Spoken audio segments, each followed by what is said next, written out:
What's up guys, Nee here. Winter 2022 has started and it's packed. Like, holy shit, I think I counted over 36 shows airing this season, not counting the OVAs and stuff.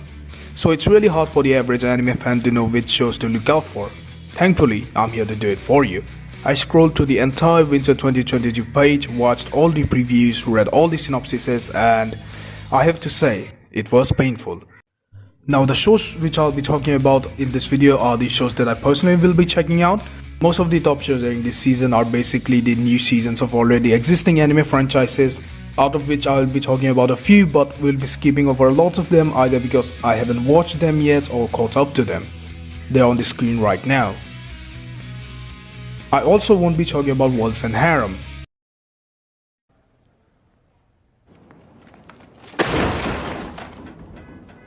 As apparently it's considered a fall 2021 anime and not a winter 2022 anime. Like, I know it was delayed, but I don't really know how the system works either. And I will most likely be making an entire video on Waltz and Harem anyway, so look out for that. Next, I also want to quickly zoom over the shows which can pretty much be summed up in a single word or a line. We have the isekais, the yaois, and the rising new genre within the anime industry, isekai anime without the isekai part. Basically, these shows have isekai type settings, isekai type fantasy worlds, generic isekai harems, and almost every cliche isekai trope you can think of. They even have long-ass titles. But they lack the isekai part. Yes, the protagonist is not from another world. It's actually astonishing just how little of a difference that makes, because the trailers of these shows are almost identical to the isekai trailers I watched. With these out of the way, let's start the actual list of the top 7 animes to look out for in winter 2021.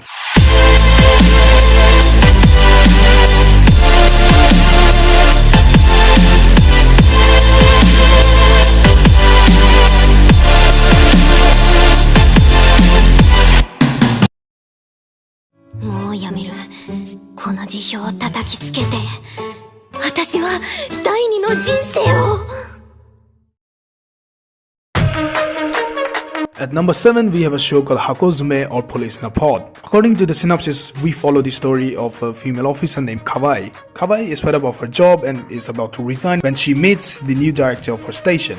After spending some time with her, she starts to admire her a lot and chooses to continue working as an officer for some more time. Yeah, that's all it takes. It's basically a workplace comedy made by Studio Madhouse. I would usually skip over a show like this, but last year I watched Wave Listen to Me, which is also a workplace comedy, and I liked it a lot. So I'm willing to give this one a chance as well. Also, check out Wave Listen to Me if you haven't watched it yet, it's really good. At number 6, we have Doll's Frontline. I am not kidding.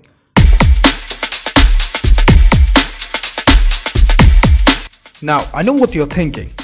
And what you're thinking is most likely correct, but I still want to mention this show because A, I couldn't find any other notable shows to add to this list, which is kinda ironic considering how I was ranting about there being too many shows this season, and B, it actually doesn't look that bad. Like, the animation looks pretty decent, the music slaps, and damn, I really can't find any other excuses to justify why I put this show on this list. The synopsis is as follows: World War III happens, bioweapons are used, and countries no longer have the ability to defend their wasteland. So they leave the defense of these territories to private military companies. These companies make tactical dolls to fight on the front lines.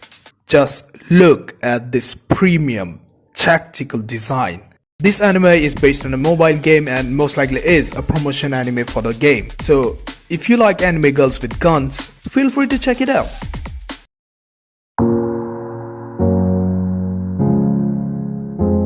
Coming in on number 5, we have Akebi's sailor uniform. Akebi Komichi is a young girl who grew up on the countryside.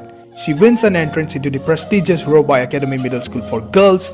Akebi now has 2 goals: to wear the school's sailor uniform and make 100 friends. Wait.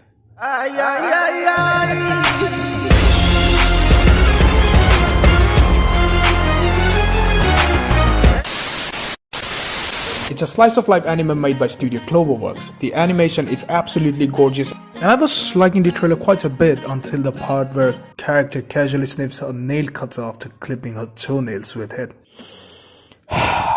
What is wrong with anime? Can't you just let me enjoy one show without some sort of weirdness to it? Just one, please. Putting that aside, the show actually looks really cute and the perfect wholesome goodness people need to consume once in a while. So look forward to a wholesome and cute show, and hopefully not a high production show about toenail fetishes. Next up we have Sabi Biscuit. Okay, this thing looks absolutely insane. Like, holy shit, look at the trailer of this thing. Why is there a massive slug on this plane? Why are they riding a big crab? Why are there hippos with fucking grenade launchers on them? Why is this man sucking a larva out of this girl's mouth? Why is there an even bigger crab chasing the smaller crab? What the fuck is going on? I have so many questions. This show looks like Doorhead Door on steroids and I am in. You can ignore all the previous shows I mentioned on this list, but Sabi Biscuit is a must watch for winter 2022.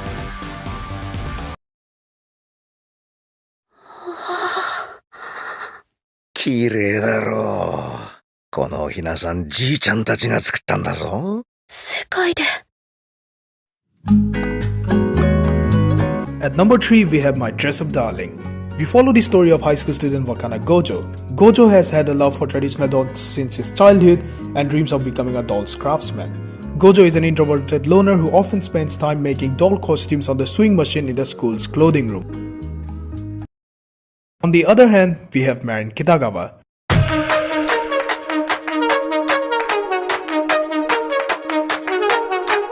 An extroverted, beautiful girl who is always surrounded by lots of friends. To Gojo, the world of people like Kitagawa seems almost alien compared to his own. But one fateful day after school, Kitagawa sees Gojo making doll costumes in the clothing room and barges in. She finds his sewing skills very impressive and tells him about her secret hobby, cosplay.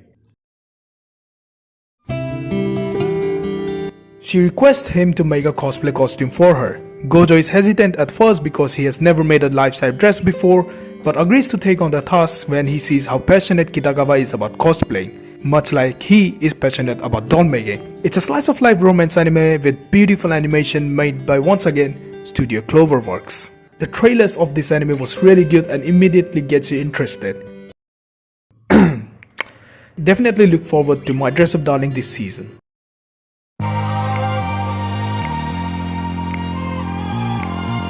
At number 2 we have Demon Slayer Season 2. Oh yeah. The second season of Demon Slayer has started airing and I have to say, it's really good. The moment that I learned that the second season takes place in Yoshiwara, I was in. Yoshiwara, if you don't know, was an actual famous red light district which existed in the 1600s. Yoshiwara is showcased in other animes as well. I personally learned about it from Gintama. And Yoshiwara just seemed like such an interesting setting for the story of Demon Slayer. The day the trailer came out, I was hyped.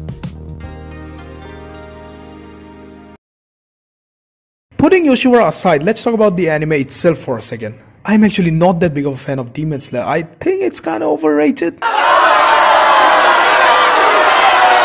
But the Yoshiwara arc definitely made me more invested in the world of Demon Slayer and I look forward to watching it weekly.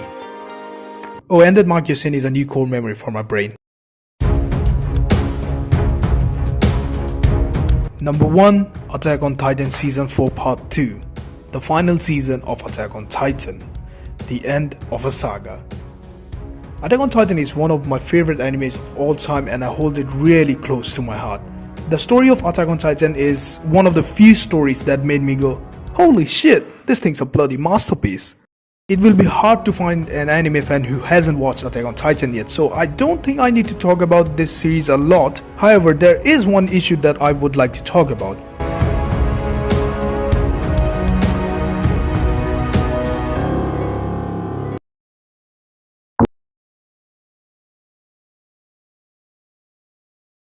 I actually completed reading the entire manga of Attack on Titan and it was brilliant.